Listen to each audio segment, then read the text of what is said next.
des enterrements sécurisés pour éviter que les gens se contaminent en touchant le corps. C'est le travail de la Croix-Rouge.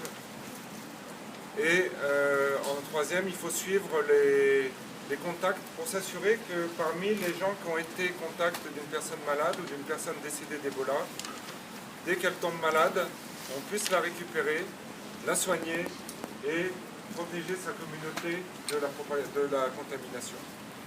Donc le centre de traitement, c'est un aspect essentiel du contrôle de l'épidémie, mais ce n'est pas le seul. C'est un aspect nécessaire, mais on a besoin d'un centre de traitement dans tous les endroits où il y a des épidémies, et juste avec un centre de traitement, on n'arrête pas une épidémie. Donc on va prendre l'exemple de Domka. Probablement vous l'avez déjà vu. C'est au niveau de l'hôpital, on a ouvert un centre spécialement dédié à la prise en charge d'Ebola, dans lequel on fait une gestion rigoureuse du risque de contamination. Parce qu'on amène des gens qui sont contaminés, il ne s'agit surtout pas que le virus après se propage à l'extérieur.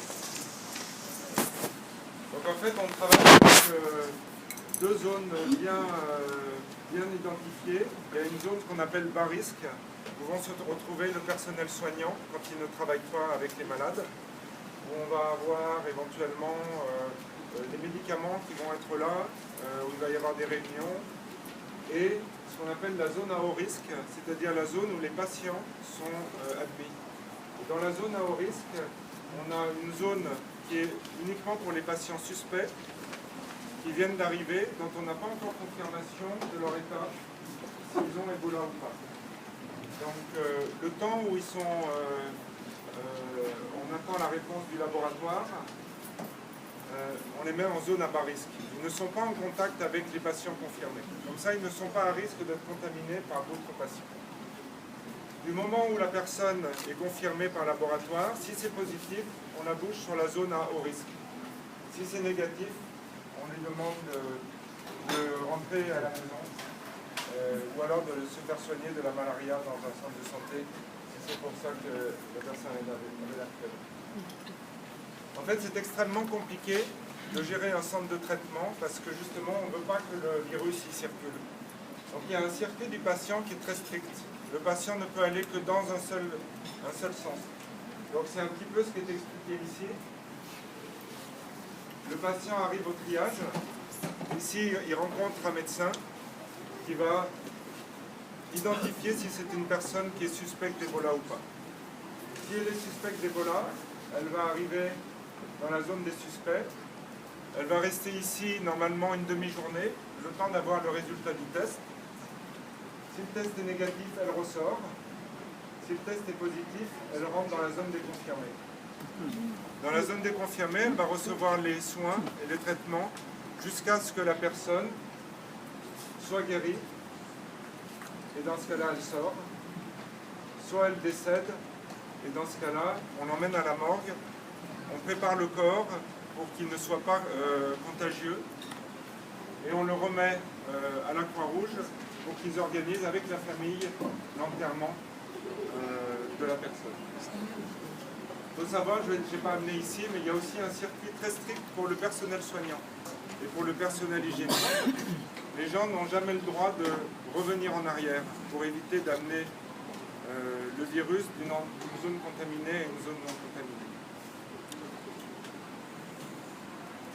Donc j'ai quelques explications sur le fonctionnement. Donc quand on rentre dans les zones à bas risque, il y a toujours la décontamination des personnes, des mains et des chaussures avec le chlore. Et bien sûr, seulement le personnel autorisé peut venir dans cette zone-là. Quand on rentre dans les zones à haut risque, donc on est en contact, le personnel qui travaille là est en contact direct avec le virus. Donc il doit se protéger totalement, puisque, comme l'a expliqué le docteur Dingare, le risque c'est si on touche quelqu'un qui est contaminé, on va se mettre le virus sur la main, après on va se toucher la bouche ou les yeux ou le nez, et à ce moment-là, ça marche? Oui. Et à ce moment-là, la personne va s'infecter. Donc, on sait que le personnel de santé est un des personnels vraiment à risque.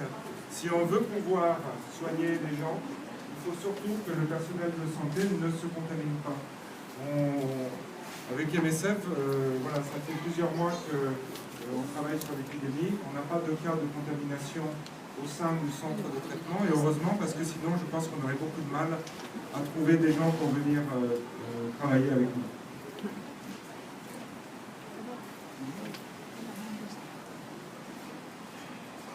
De la même manière, quand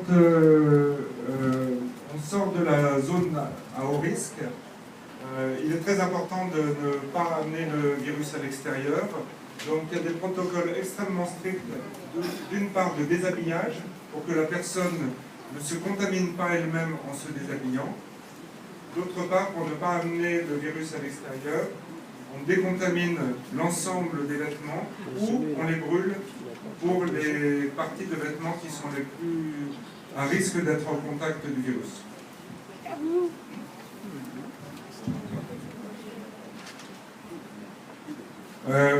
Quand il y a un décès du patient, Tierno va vous en parler plus longuement. On désinfecte, on prépare le corps, il est transporté à la morgue. Et au niveau du centre de traitement, de façon à essayer, dans cette situation, d'humaniser quand même au maximum le problème autour du décès, on invite la famille, parce que nous, ce qu'on fait, c'est que le corps, il est remis dans un sac mortuaire, que la famille n'a pas le droit d'ouvrir, puisque le corps est extrêmement contagieux. Donc il faut s'assurer, parce qu'on a eu des problèmes dans le passé, que la famille voit bien la personne qui est dans le sac mortuaire, qu'elle s'assure bien que c'est bien la personne, c'est bien leur proche, que le corps est totalement intègre, qu'on n'a rien touché, qu'on n'a rien fait, puisque vous savez qu'il y a énormément de rumeurs qui sont autour de cette situation. Ensuite, on remet ce corps à la Croix-Rouge. Tout ce qui est le lit, le matelas sont désinfectés de façon à ce que